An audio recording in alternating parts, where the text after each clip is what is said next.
உண்மை வெல்லும் புதிய நேரத்தில் வரும் திங்கள் முதல் வெள்ளி வரை இரவு 8:30 மணிக்கு நமது கலைஞர் தொலைக்காட்சியில். அழகா லட்சணமா சூப்பரா இருக்கீங்க பாக்குறதுக்கு. நீங்களும் அழகா இருக்கீங்க. தேங்க்யூ. சொல்லுங்கம்மா, உங்க பேரு? செண்பகம் மேடம். சொல்லுங்க செண்பகம். பேரு அவ்வளோ அழகா இருக்கு. செண்பகம் அவ்வளோ அழகா இருக்கு. சொல்லுங்க. ஊர் கடலூர் மேடம். கேன்பேட்டையில் இருக்கேன். 13 வருஷம் ஆகுது மேடம் கல்யாணம் ஆகி. இன்னமும் என் கணவரை புரிஞ்சிக்கவே முடியல மேடம். அப்படியா? நீங்க படிச்சிருக்கீங்களா? நான் 9ஆம் வகுப்பு தான் மேடம். ஏன் நிறுத்தினீங்க? படிப்பு இல்லை மேடம், படிப்பு ஏறல. அது எப்படி ஏறாம இருக்கும்? இவ்வளோ ஸ்மார்ட்டா இருக்கீங்க, அது எப்படி படிப்பு ஏறாம இருக்கும்? இல்லை மேடம், எனக்கு அந்த மேக்ஸ் வரவே இல்லை மேடம். அதனால தான் மேடம். மேக்ஸ் டீச்சரை பிடிக்காதா? அதான். அவங்க பேரு ரூபி மிஸ் மேடம்.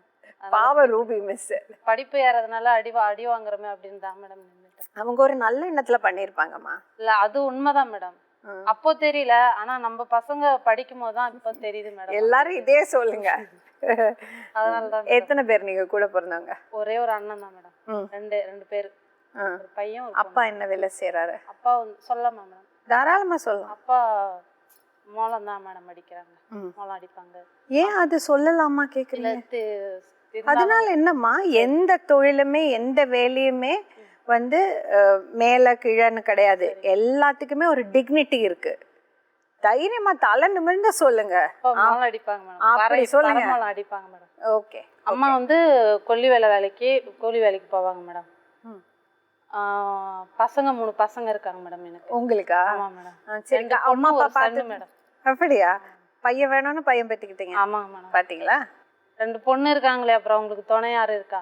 எனக்கு அண்ணன் இருக்காங்க, அப்புறம் 2 பொம்பளை பிள்ளை. அதுவும் பொம்பளை பிள்ளையா பிறந்திருந்தா மறுபடியும் ஆளா பாவீங்களா? அப்புறம் என்ன மேடம் பண்றது? இந்த காலகட்டத்துல பையன் வேணும் தான் மேடம். அப்படி எல்லாம் கிடையாதுமா. பையனும் பொண்ணும் வித்தியாசமே கிடையாது இந்த காலகட்டத்துல. அடிக்க வச்சீங்கன்னா பையன் பொண்ணு எல்லாம் ஒண்ணுதான். சரி சரி. எத்தனை வயசுல கல்யாணம் பண்ணீங்க? 19 வயசு மேடம். சரி, வீட்டுல பார்த்துதான் கல்யாணம் பண்ணாங்க? ஆமாங்க மேடம். முறைப்படி பொண்ணெல்லாம் பார்க்க வந்து? முறைப்படி தான் மேடம் பார்த்து. சொந்தத்துல கல்யாணமா?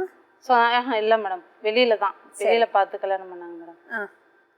ஆரம்பத்து கல்யாணம் பண்ணும்போது நான் இப்படி இருந்தேன் அப்படி இருந்தேன் நான் இதெல்லாம் சொன்னாங்க மேடம். எப்படி இருந்தேன்னு சொன்னாங்க? எப்படி இருந்தேன்னா, நல்ல நிலைமைக்கு இருந்தேன், உன்னை கல்யாணம் பண்ணதுல இருந்து நான் இந்த மாதிரி ஆயிட்டேன் அப்படி. எந்த மாதிரி ஆயிட்டாராம்? இப்போ அப்போ வந்து கல்யாணம் பண்ணும்போது ரொம்ப அதிகமா செலவு பண்ணி கல்யாணம் பண்ணாங்க மேடம்.